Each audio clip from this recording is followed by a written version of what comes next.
Então vamos à nossa prece, agradecendo a espiritualidade amiga que nos antecedeu, preparando todo o nosso ambiente para poder nos receber. Agradecendo ao Pai Celestial que envolve a esse ambiente com a sua luz infinita, trazendo as energias e as necessidades de que precisamos para nos recompor, para nos refazer. Que a nossa mente, o nosso coração, o nosso pensamento esteja nesse momento voltado para aquilo que nós vamos ouvir, para aquilo que possamos aprender. Através do aprendizado, podemos promover as nossas mudanças, a nossa melhoria, para poder alcançar a evolução necessária. Por isso nos colocamos à disposição, para podermos aprender um pouquinho mais. Para que a partir desse aprendizado, possamos realmente sintonizar, não só com a espiritualidade amiga, mas possamos sintonizar com Jesus, que o tempo todo nos espera de braços abertos para nos acolher, para nos amparar, para nos carregar no colo nos momentos de dificuldade.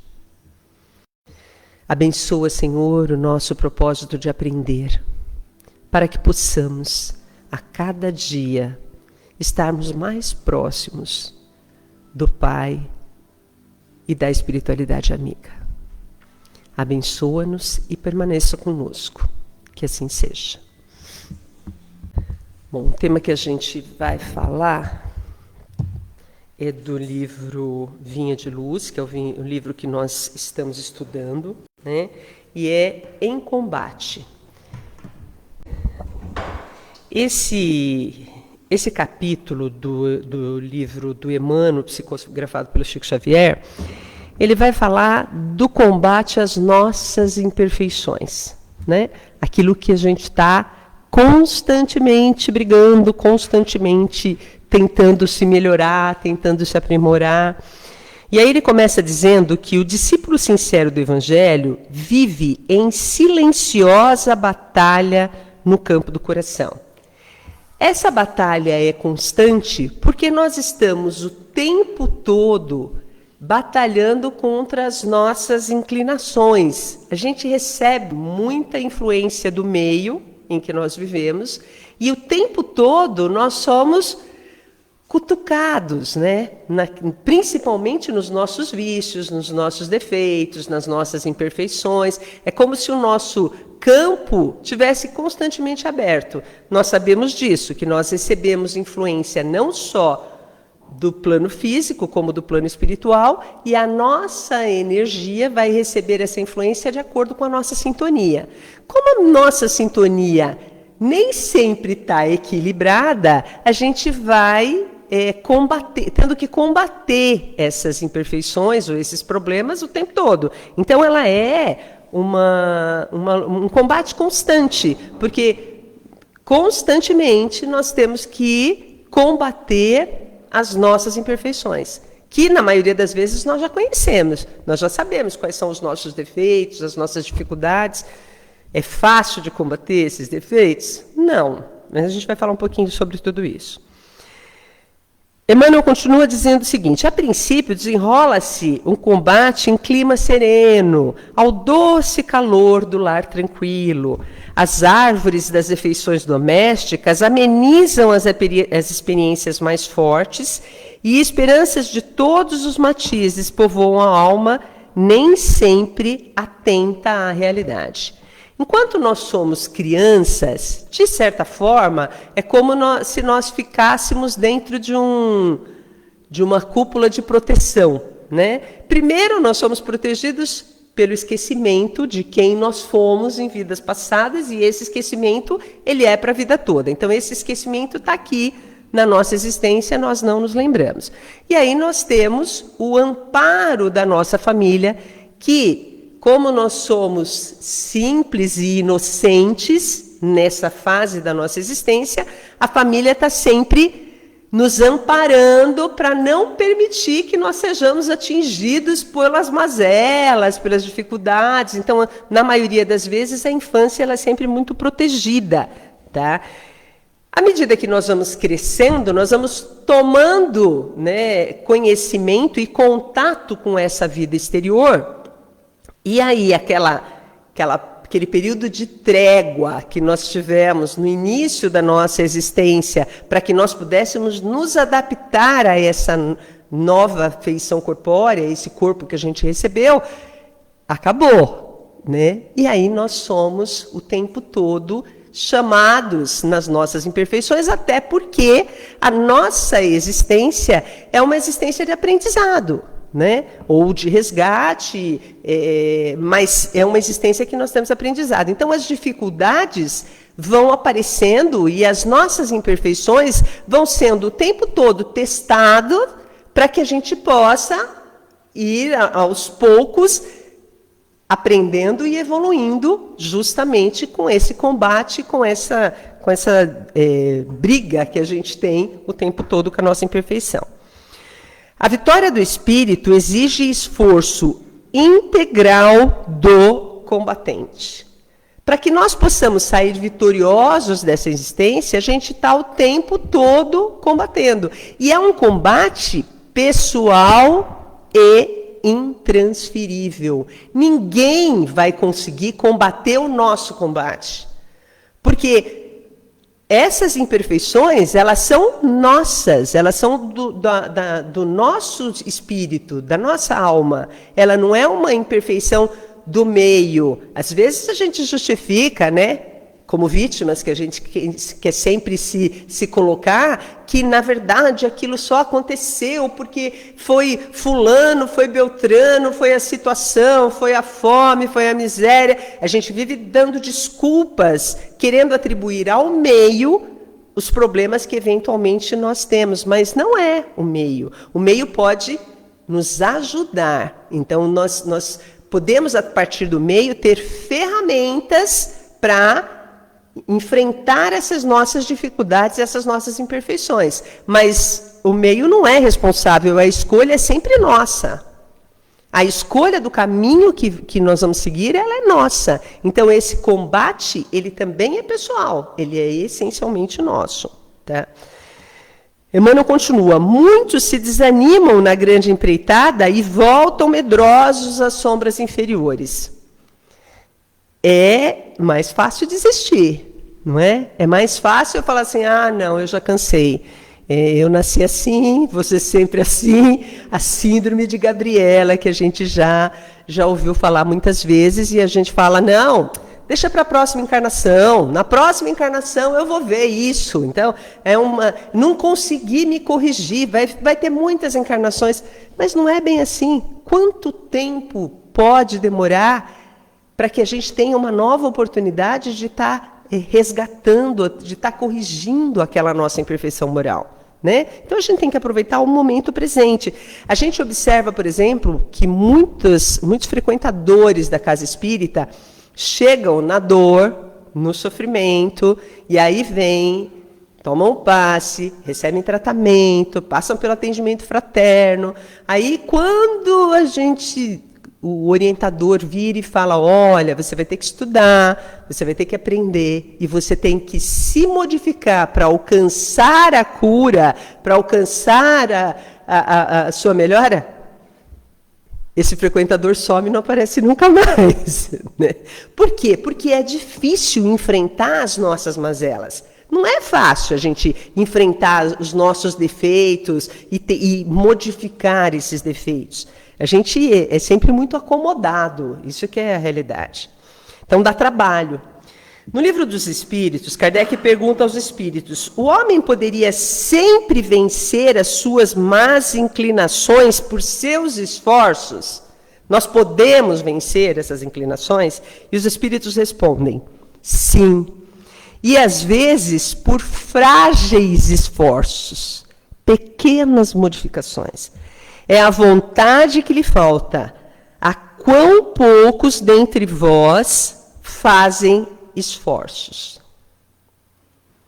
Então, é possível que nós nos modifiquemos, que nós nos melhoremos e que deixemos os vícios, as imperfeições, simplesmente por um mínimo esforço da nossa vontade.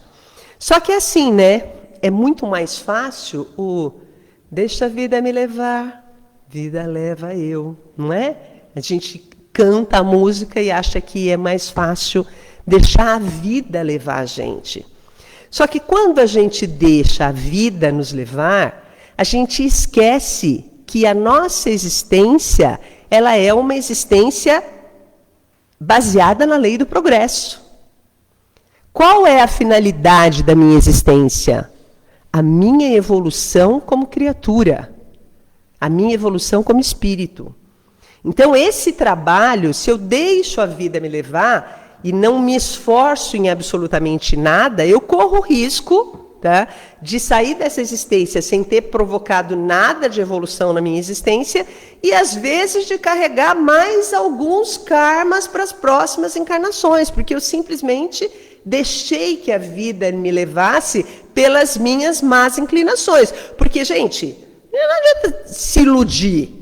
Se nós estamos num mundo de provas e expiações, é porque ninguém aqui é perfeito. E se a gente fizer uma autoanálise, a gente vai conseguir identificar quais são os nossos defeitos e os nossos problemas. Não, a gente já passou da pior fase, né? Talvez o não matarás não esteja na nossa lista de... Mas a gente tem todos os outros mandamentos que, com certeza, acabam fazendo parte da nossa existência ainda. E aí eu fiquei me perguntando, por que nos falta vontade de combater essas mazelas, essas imperfeições e para promovermos essa evolução? Por que a gente continua fortalecendo a nossa vaidade, o nosso orgulho, o nosso egoísmo, e a gente continua cometendo os mesmos erros e brigando com esses erros constantemente? E aí eu fiquei meditando sobre isso. E aí eu fiquei pensando assim, que talvez, e aí conclusão pessoal minha, tá? Isso esteja relacionado com a nossa ilusão de felicidade. Porque, na maioria das vezes, ou a maioria das pessoas, acredita que a felicidade, ela está no outro, né? Eu só vou ser feliz quando fulano de tal me der atenção, ou quando eu tiver harmonia, quando colocamos essa felicidade na mão de outra pessoa. Ou às vezes, eu só vou ser feliz a hora que eu tiver a minha casa, daquele jeito, com aquelas portas, com aquela janela, eu visualizo a casa na minha mente, né? Eu imagino isso. Vou ser feliz mesmo a hora que eu comprar aquele carro. Nossa, aquele carro é demais, aquilo vai me trazer felicidade. Eu vou ser feliz a hora que eu fizer aquela viagem, que eu for para lá, que eu for para não sei na onde. O que a gente esquece é que essa felicidade, ela é transitória. Na maioria das vezes, quando eu alcanço ela, daí a pouco eu já não estou mais feliz. Às vezes eu sou mais feliz em buscar essa felicidade enquanto eu estou querendo conquistar ela do que no momento em que eu conquisto. Porque no momento em que eu conquisto aquilo, eu já estou querendo outra coisa, eu já tenho outro objetivo, eu já tenho outra finalidade, e isso tudo ligado à materialidade da vida. A gente não pensa no reino de Deus, não é? Nós não pensamos que nós somos espíritos eternos, encarnados nessa existência, e que a minha verdadeira vida não é essa. A minha verdadeira vida é em espírito. E esse espírito tem outras prioridades. Essas prioridades não estão na nossa existência corporal, material e presente. Então, a gente fica colocando isso em um outro, como se fosse a coisa mais importante da nossa existência, essas coisas da nossa materialidade, acreditando que isso vai me trazer felicidade. E não é isso que acontece. Eu ouvi essa semana um podcast a respeito, ou uma entrevista com o antropólogo Michel Alcoforado. Eu não sei se vocês já ouviram falar dele. Ele escreveu o livro Coisa de Rico. E ele, na verdade, foi pesquisar, né? Ele virou o antropólogo dos super ricos, chamam ele dessa forma, porque ele foi pesquisar a vida dos ricos. E ele chegou à conclusão assim, que uma pessoa que é rica, ele sempre está vendo que o outro é mais rico do que ele. E o outro está vendo que o outro é mais rico. Então, ela é um círculo e a gente nunca vai estar satisfeito com as coisas materiais. Porque, na verdade, ela é efêmera, ela é transitória. Então, isso nunca vai nos deixar felizes. A gente vai estar sempre... Se formos pensar sempre no lado material, a gente vai estar sempre buscando mais e mais e mais e não alcançamos essa felicidade. Mesmo quando a gente fala de colocar essa felicidade nas pessoas que estão à nossa volta, é a mesma situação. Também é um sentimento de posse, de ter, né? Não de ser. E é essa que é a grande diferença. E aí o que acontece? A gente se esquece que a verdadeira felicidade, ela está dentro de nós. O reino de Deus está dentro de cada um de nós. Quando Jesus falava do reino de Deus, o que ele falava? Que o reino dele não era deste mundo.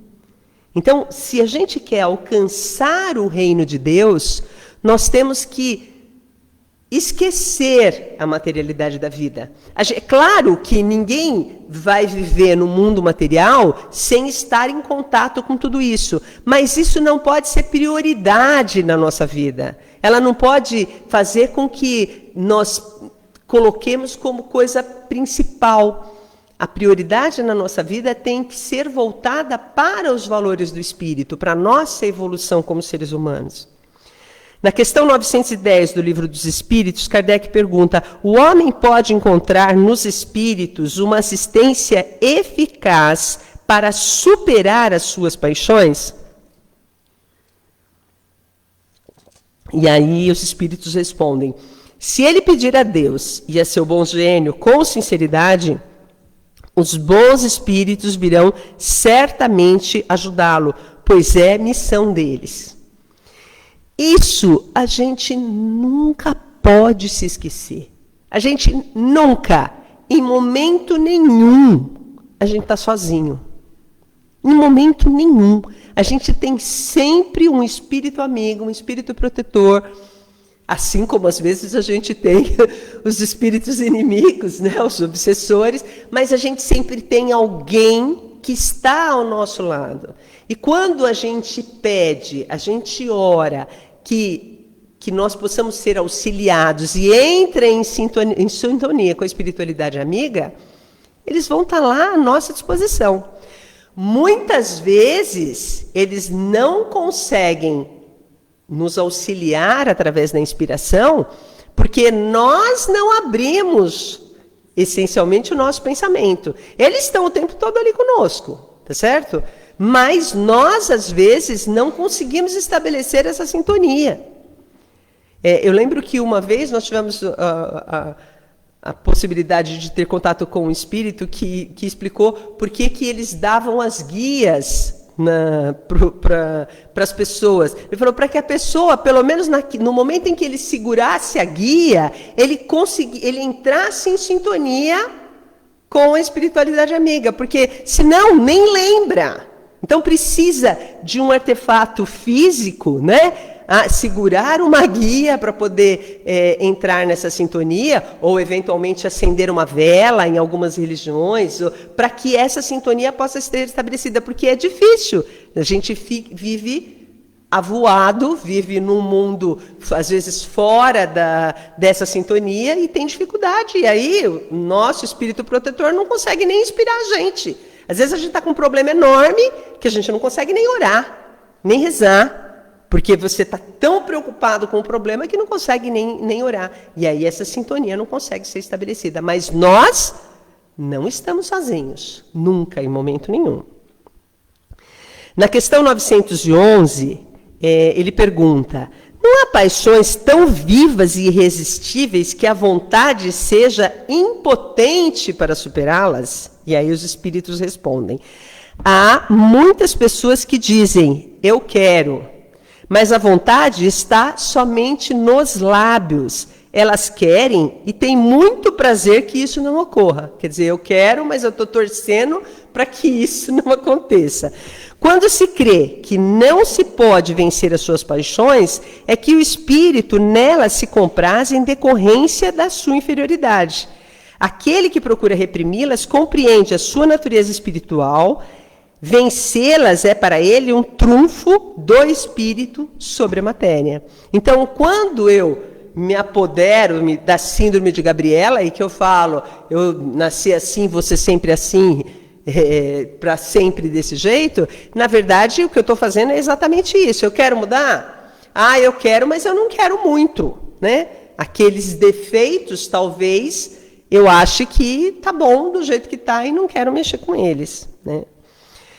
Na questão 912, Kardec pergunta: qual é o meio mais eficaz de combater o predomínio da natureza corpórea? E os espíritos respondem: fazer abnegação de si mesmo. Por quê? Porque, na verdade, toda esse predomínio da natureza corpórea, ele é provocado justamente pelo quê? Pelo nosso egoísmo. Nós pensamos sempre em nós, no meu eu, né? É meu filho, é minha esposa, é meu trabalho, é minha casa, é meu carro, meu dinheiro, meu centro. A gente tem o hábito de atribuir tudo ao eu, ao meu. A gente é egoísta, não é? A gente tem essa característica. Então, para que eu possa combater esse comportamento, é necessário que eu deixe de pensar em mim e que eu comece a pensar no bem coletivo. Por quê? A nossa evolução, ela está diretamente relacionada com a evolução do meio em que eu convivo. A minha evolução é provocada pelo convívio com as demais pessoas. Isso faz parte do nosso processo evolutivo. E qual que é o maior mandamento? Amar a Deus sobre todas as coisas e ao próximo como a si mesmo.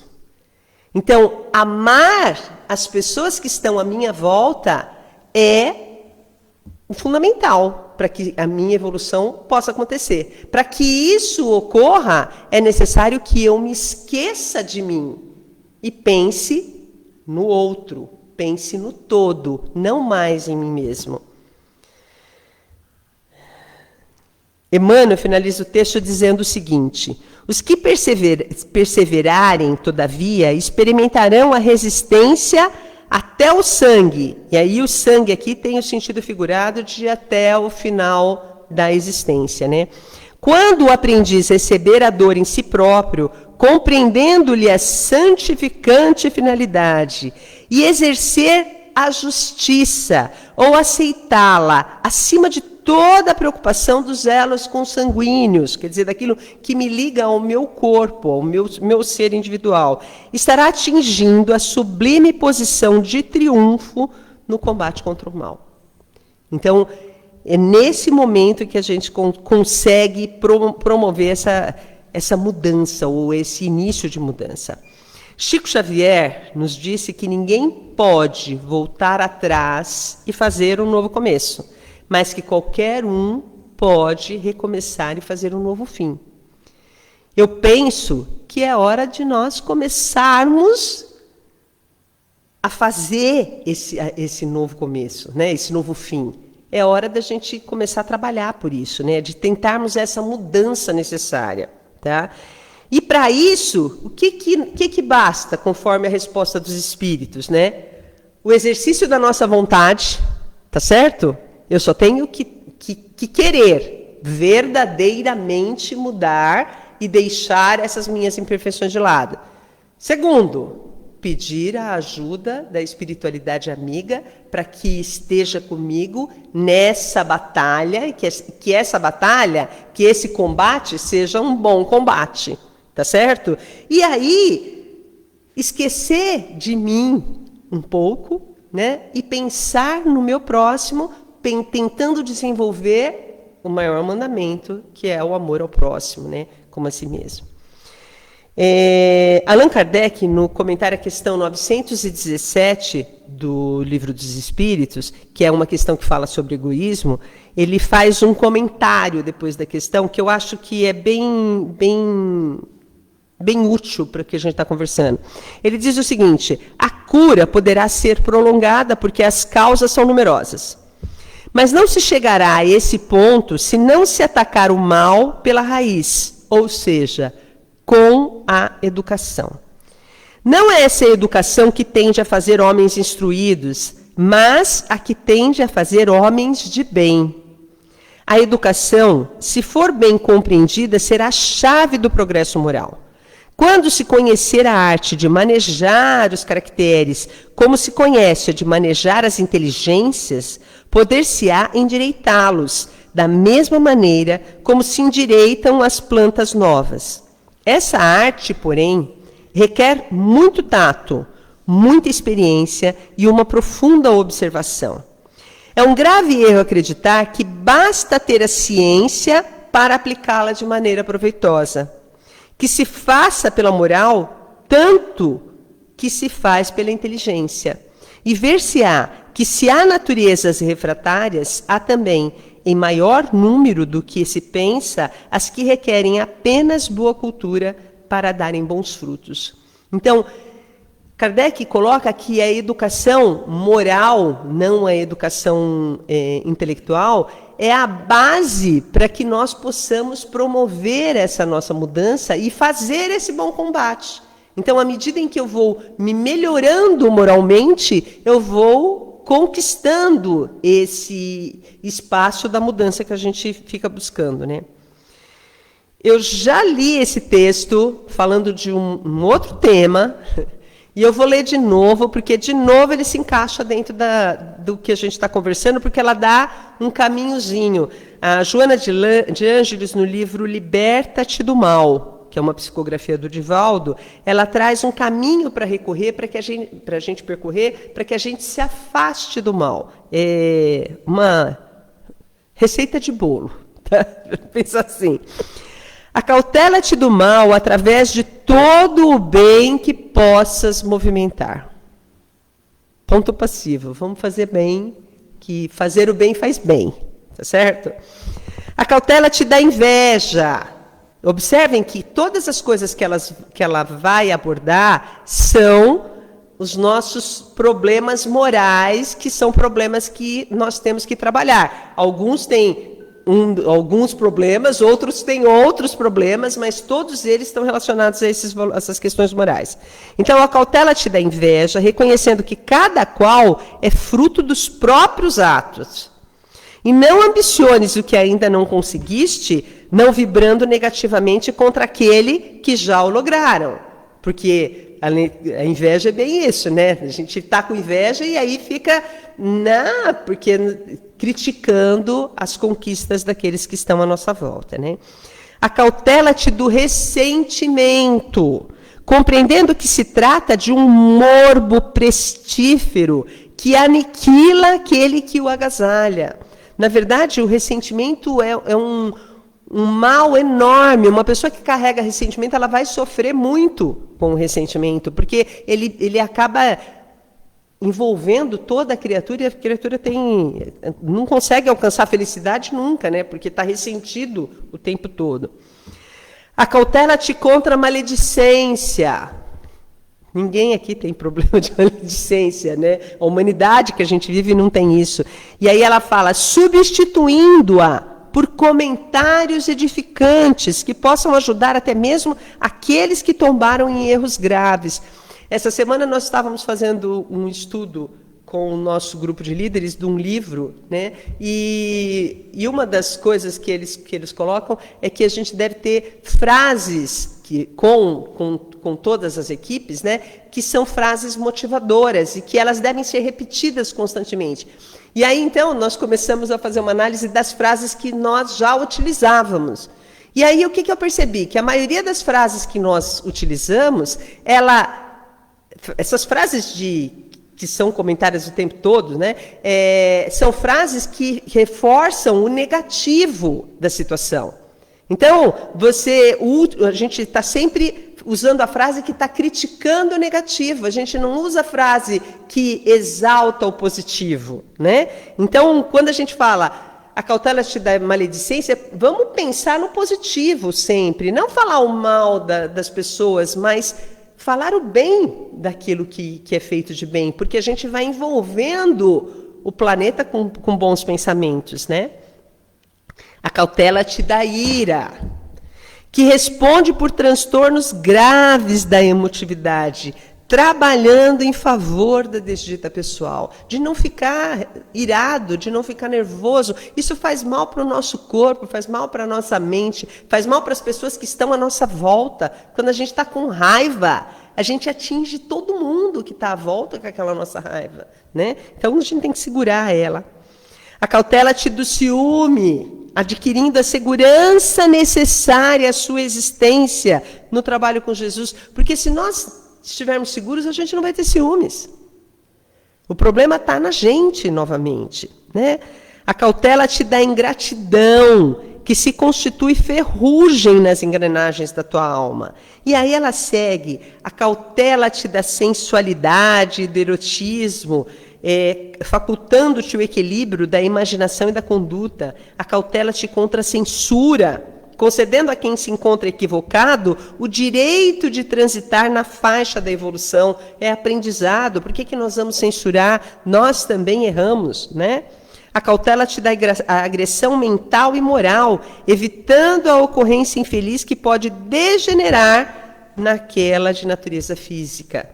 E a cautela te dá a influência dos espíritos ociosos, infelizes, perversos, que te sitiam a usina mental, cultivando pensamentos de amor e de compaixão em favor do teu próximo. O pensamento de amor e de compaixão, ele acaba afastando as más influências, né? E aí ela finaliza dizendo o seguinte: todos os seres humanos são suscetíveis de errar, tendo, porém, o dever de se corrigir, de evitar a repetição e de avançar com dignidade pelo rumo novo eleito como roteiro de iluminação e de sabedoria. Estás na Terra em concerto, em prova ou expiação, que a gente já comentou aqui. Agradece a Deus a oportunidade abençoada, conforme se te apresente, sem lamentações, caso enfrente dificuldades, nem exigências, caso experimentes carências, realizando o melhor que te esteja ao alcance. Então, a gente tem que tentar dar o melhor de nós naquilo que nos foi colocado. Se eventualmente estamos com dificuldades, se estamos com problemas, se a gente está com problema de saúde, isso tudo está no nosso trajeto evolutivo, são necessidades que nós temos que passar. Então não adianta eu reclamar, eu achar que eu sou vítima, eu ficar bravo, eu ficar com raiva. Nada disso vai resolver aquela situação, e muito pelo contrário.